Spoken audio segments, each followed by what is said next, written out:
Hello student hello students. दोस्तों आज हम हमारे क्लास 12th के लेसन 2 विलेन के बारे में पढ़ेंगे।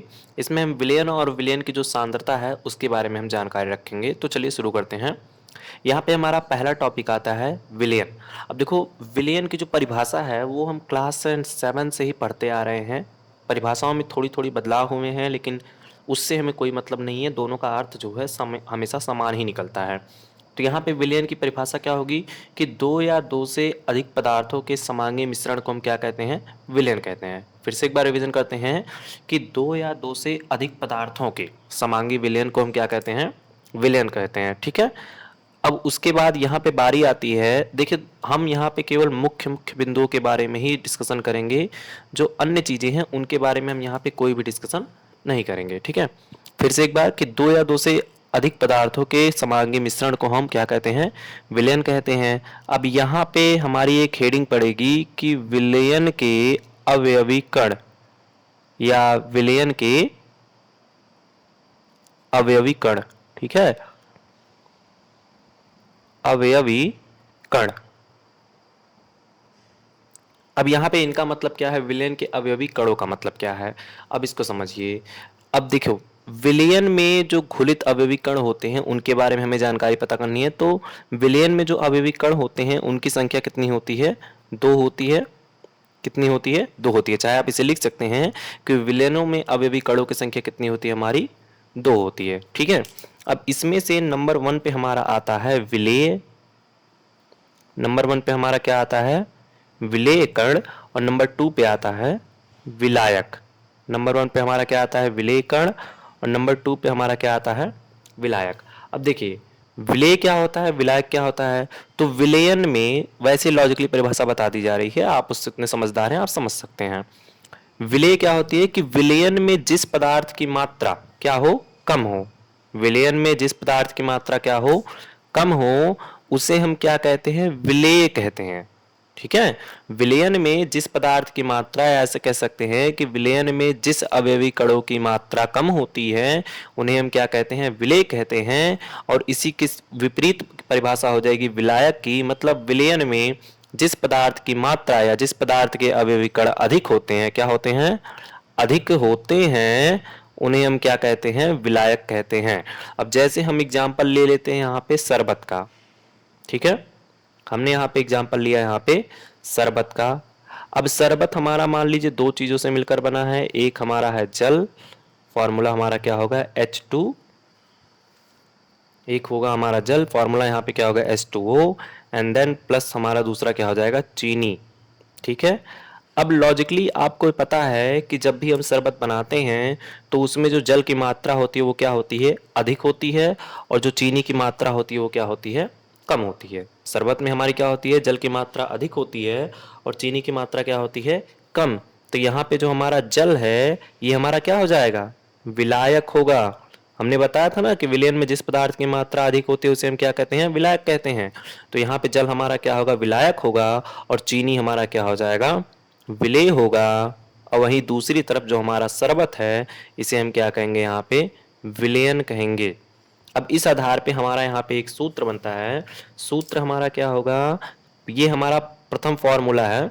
ठीक है, इसे आप 1F करके नोट कर सकते हैं। पहला फॉर्मूला हमारा यहाँ पे क्या बनेगा कि विलयन इज इक्वल टू क्या होगा? विलयन इज इक्वल टू विलेय एंड प्लस विलायक। विलयन इज इक्वल टू क्या हो जाएगा? विलेय प्लस विलायक। और ये आपका फर्स्ट फॉर्मूला होगा। इसे आप चाहो तो इसे ब्रैकेट में से या बॉक्स में, ब्लैक बॉक्स में आप ऐसे बंद कर सकते हो। और ये फॉर्मूला आपके लिए काफी इंपॉर्टेंट है छोटा, लेकिन ये आगे चल के आपके लिए काफी काम आएगा। ठीक है। तो स्टूडेंट, अब हमारा अगला टॉपिक है विलयन की सांद्रता के पद। इसको हम ऐसे भी कह सकते हैं कि विलयन की सांद्रता। अब देखो, विलयन की सांद्रता क्या होती है कि किसी विलयन की इकाई आयतन में, ठीक है, किसी विलयन के इकाई आयतन में उपस्थित विलेय पदार्थ की मात्रा जो होती है उस विलयन की क्या कहलाती है? सांद्रता कहलाती है। फिर से रिपीट करते हैं। विलयन के इकाई आयतन में उपस्थित विलेय पदार्थ की मात्रा विलयन की सांद्रता कहलाती है। अब इसको ऐसे समझिए, जैसे मान लीजिए हमने यहाँ पे हमारा 100 ग्राम हमारा कोई विलयन है। ठीक है। हमारा यहाँ पे क्या है? कोई 100 ग्राम हमारा विलयन है। अब इस 100 ग्राम विलयन में हमने जो 10 ग्राम या फिर 20 ग्राम विलेय पदार्थ घोला हुआ है वही क्या कहलाएगी, इसकी क्या कहलाएगी, सांद्रता कहलाएगी। ठीक है, विलयन की सांद्रता क्लियर हुई कि विलयन के इकाई में उपस्थित विलेय पदार्थ की जो मात्रा होती है उसे हम क्या कहते हैं, विलयन की सांद्रता कहते हैं। ठीक, तो क्लासेस अब बारी आती है सांद्रता के पद के प्रकार के बारे में। देखिए जो प्रकार हैं ये मैक्सिमम हमारे निम्न प्रकार के होते हैं, बट यहाँ पे हमने इनको कुछ कैटेगरीज में बांटा हुआ है। पहले नंबर पे आपके आते हैं प्रतिशत प्रतिशतता। ठीक है, मतलब प्रतिशत सांद्रता। पहले नंबर पे हमारी क्या आती है, प्रतिशत सांद्रता। अब इसको इस प्रकार समझिए, जैसे हम घर पे कोई सॉल्यूशन बनाते हैं। ठीक है, जैसे हमने शरबत को बनाया, यहाँ पे हमने मान लीजिए हमने यहाँ पे क्या बनाया, शरबत को।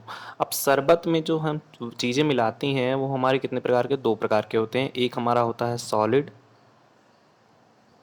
और एक हमारा होता है लिक्विड। ठीक है, सॉलिड एंड लिक्विड। अब बेसिकली देखा जाए तो हमारे जो सॉल्यूशन होंगे परसेंटेज के हिसाब से वो 2 टाइप में है। तो जो सॉलिड होते हैं उनको हम ग्राम में एक्चुअली काउंट करते हैं, और जो हमारे लिक्विड होते हैं उनको हम लीटर या फिर मिलीलीटर में काउंट करते हैं। ठीक है, अब देखिए यहाँ पे अगर हम बेसिकली ध्यान दें तो हमारा जो विलयन बनता है, एक हमारा बनेगा सॉलिड टू सॉलिड। ठीक है, मतलब हमारा होगा क्या, द्रव्यमान प्रति द्रव्यमान। ठीक है, और दूसरा हमारा क्या होगा, सॉलिड टू लिक्विड, जिसे हम लिक्विड टू सॉलिड भी कह सकते हैं। तो ये हमारा क्या होगा, द्रव्यमान प्रति आयतन। ठीक है, क्योंकि लिक्विड को आयतन में हम काउंट करते हैं। और तीसरा हमारा क्या होगा, लिक्विड टू लिक्विड, मतलब आयतन प्रति आयतन। ठीक है, अब प्रतिशत सांद्रता में हमें केवल ये 3 पॉइंट होते हैं, जिसमें हमारा एक द्रव्यमान प्रतिशतता होता है। इसको चाहे आप द्रव्यमान प्रति द्रव्यमान प्रतिशतता कहें, चाहे फिर द्रव्यमान प्रतिशतता कहें, एक ही बात है। फिर दूसरा हमारा है द्रव्यमान आयतन प्रतिशतता। ठीक है, और तीसरा हमारा क्या है, आयतन प्रतिशतता। द्रव्यमान प्रतिशतता, आयतन प्रतिशतता और द्रव्यमान आयतन प्रतिशतता, 3 हो गए। ठीक है, अब यहाँ पे बारी आती है सबसे पहले नंबर की, हमारे द्रव्यमान प्रतिशतता की, द्रव्यमान प्रतिशतता की। ठीक है, अब देखो द्रव्यमान प्रतिशतता होती क्या है, इसमें बेसिकली 100 ग्राम विलयन में 100 ग्राम विलयन में, यहाँ पे विलयन की क्वांटिटी हम 100 ग्राम ले रहे हैं। ठीक है, क्या होता है आपका, 100 ग्राम विलयन में घुले 100 ग्राम विलयन में घुले विलेय पदार्थ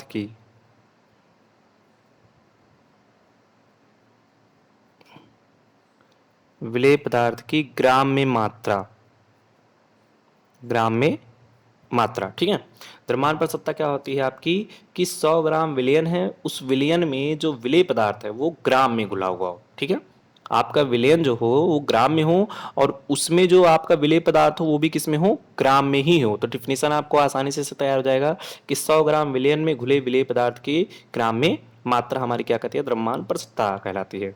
ठीक है, अब इसके बाद आती है फॉर्मूला की। तो द्रव्यमान प्रतिशतता इज इक्वल टू आपका क्या होगा, सबसे पहले विलेय पदार्थ की मात्रा,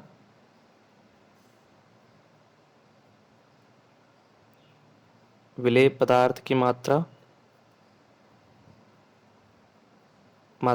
बेसिकली किस में होगा, आपके पास 10 सेकंड है, आप कमेंट में बता सकते हैं। हमारा किस में हो, ग्राम में, एंड अपान विलयन की मात्रा किस में होगी, ग्राम में। एंड परसेंटेज में हमको निकालने, तो यहाँ पे हमारा क्या आ जाएगा, मल्टीप्लाई 100। ठीक है, द्रव्यमान प्रतिशतता क्लियर हो गया। डिफिनेशन क्या आती है कि 100 ग्राम विलयन में खुले हुए विलेय पदार्थ की मात्रा जो होती है हमारी क्या कहलाती है, द्रव्यमान प्रतिशतता कहलाती है। एंड इसका फॉर्मूला क्या होगा कि विलेय पदार्थ की मात्रा एंड अपान विलयन की मात्रा दोनों किस में होंगी, ग्राम में, एंड मल्टीप्लाई हमारा क्या हो जाएगा, 100 हो जाएगा। ठीक है, अब बारी आती है हमारे बाकी 2 हेडिंग्स जो हमने यहाँ पे बताया था, solid to liquid and liquid to liquid के। ठीक है, अब देखिए इन दोनों के एग्जाम्पल हम इसी के थ्रू समझ सकते हैं। अब जैसे हम अगर मान लीजिए यहाँ पे द्रव्यमान प्रतिशतता के बजाय हम यहाँ पे आयतन प्रतिशतता लेते हैं। क्या लेते हैं? आयतन प्रतिशतता। तो यहाँ पे जो हमारा 100 ग्राम है वो 100 ग्राम के स्थान पे क्या हो जाएगा? 100 मिलीलीटर। ठीक है, आयतन प्रतिशतता करते हैं तो ग्राम के स्थान पे क्या हो जाएगा? बस हमारा मिलीलीटर में हो जाएगा। तो क्या हो जाएगा? 100 मिलीलीटर विलयन में घुले विलेय पदार्थ की मात्रा किस में होगी? वो भी मिलीलीटर में। ठीक है, तो 100 मिलीलीटर विलयन में घुले विलेय पदार्थ की मिलीलीटर में मात्रा हमारी क्या कहलाएगी? आयतन प्रतिशतता कहलाएगी। एंड फॉर्मूले में भी क्या चेंजिंग हो जाएगी? यहाँ पे ग्राम के स्थान पे हमारा क्या हो जाएगा? मिलीलीटर हो जाएगा, और यहाँ पे विलयन हमारा मिलीलीटर में हो जाएगा। ठीक है, दोनों के दोनों हमारे चेंज हो जाएंगे। क्लियर? अब इस चीज़ को आप खुद एक्सरसाइज करिएगा जिससे आपको समझ में आ जाएगा डिफिनीशन किस प्रकार बनाया गया है। अब तीसरा हमारा यहाँ पे क्या था कि सॉलिड टू लिक्विड या फिर लिक्विड टू सॉलिड, मतलब ऐसा कोई विलयन जिसमें हमारा जो विलेय हो वो हमारा लिक्विड फॉर्म में हो और जो हमारा विलायक हो वो क्या हो? सॉलिड फॉर्म में हो। तो इसका भी देखिए सिंपल तरीका है। इनमें चेंजिंग क्या होती है कि इसमें हमारा या तो विलयन हमारा ग्राम में होगा, ठीक है, या फिर विलेय पदार्थ हमारा ग्राम में होगा।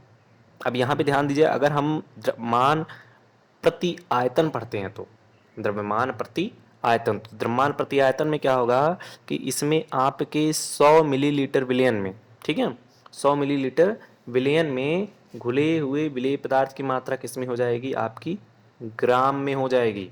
अगर आप द्रव्यमान प्रति आयतन पढ़ते हैं, द्रव्यमान प्रति आयतन पढ़ते हैं तो उसमें क्या हो जाएगा? द्रव्यमान प्रति आयतन में कि 100 मिलीलीटर विलयन में घुले हुए विलेय पदार्थ की मात्रा किसमें? ग्राम में। बाकी फॉर्मूला आप निकाल सकते हो कि विलेय पदार्थ की मात्रा हमने ग्राम में कहा है तो हमारा ग्राम में होगा, और विलयन की मात्रा हमने लीटर में कहा है या मिलीलीटर में, तो हमारा यहाँ पे मिलीलीटर में हो जाएगा। ठीक है, अब एक ही एग्जाम्पल के थ्रू हम इन तीनों को आसानी से समझते हैं। तो क्लासेस यहाँ पे हमने जो है एग्जाम्पल दे दिया है। अब देखो यहाँ पे मैंने एग्जाम्पल जो है थोड़ा अपनी मर्जी से बना के दिया हुआ है। अब देखो यहाँ पे फर्स्ट एग्जाम्पल, अगर हमको द्रव्यमान प्रतिशतता निकालनी है, ठीक है, द्रव्यमान को हम एम से डिनोट कर लेते हैं। अगर हमको द्रव्यमान प्रतिशतता निकालनी है तो उसमें क्या होगा कि आपका जो विलेय पदार्थ है, यहाँ पे देखिए चीनी की मात्रा कम है तो हमारा क्या होगा? विलेय पदार्थ हमारा क्या है? ग्राम में दिया होगा, और जो विलयन होगा वो भी किस में होगा? हमारा ग्राम में होगा। तो फॉर्मूला आपको पता था, विलेय पदार्थ की मात्रा ग्राम में, तो यहाँ पे हमारा विलेय पदार्थ कितना होगा? 20, एंड हमारा विलयन कितना होगा? 180, एंड मल्टीप्लाई कितना हो जाएगा? 100। यहाँ से ये दोनों कट जाएंगे हमारे यहाँ पे, ये इज इक्वल टू आपका कितना हो जाएगा? 200/18। अब यहाँ पे जो आंसर आएगा आप अपने हिसाब से सॉल्व कर सकते हो। ठीक है, 1 पॉइंट आपका 11 पॉइंट कुछ करके आएगा तो उसको आप सॉल्व कर सकते हैं। ये हो गया। अब उसी तरह अगर आपको मान लीजिए आयतन प्रतिशतता निकालने के लिए कहता है, आयतन प्रतिशतता में मैंने क्या बताया था कि आपका जो विलेय होगा और जो विलयन होगा दोनों की दोनों आपके मिलीलीटर में होंगे। तो जैसे यहाँ पे मैंने मिलीलीटर करके दे दिया है। प्रश्न क्या बनेगा वहाँ पे कि 20 मिलीलीटर चीनी को 180 मिलीलीटर के विलयन में घोला गया है, तो सांद्रता व्यक्त कीजिए। सेम वही चीज़ होगा, बस यहाँ पे आपका जो ये 20 होगा ये भी आपका ml में हो जाएगा, और 180 ग्राम ये भी आपका ml में हो जाएगा। और तीसरी चीज़ आपकी जो आती है कि वॉल्यूम बाई मास या फिर मास बाई वॉल्यूम परसेंटेज। तो इसमें दोनों चीज़ें हो सकती हैं, विलेय आपका ग्राम में देगा या फिर मिलीलीटर में देगा। अगर विलेय ग्राम में देता है तो विलयन आपका मिलीलीटर में देगा, और विलयन अगर आपका ग्राम में देता है तो विलेय आपका मिलीलीटर में देगा। ठीक है, इसमें भी सेम इसी ट्रिक को आपको यूज करना है, बस मात्रक बदल जाएंगे, बाकी कोई चेंजिंग नहीं होगी। अब देखो यहाँ पे आपकी प्रतिशत सांद्रता जो है पूरी तरह से समाप्त होती है। सांद्रता में सिर्फ प्रतिशत सांद्रता समाप्त होती है। अभी जो आपकी बेसिकली टॉपिक्स हैं जैसे मोलरता हो गया, मोलरता, मोल प्रभाज्य, इन सब के बारे में हम नेक्स्ट वीडियो में आपसे बात करते हैं। ठीक है।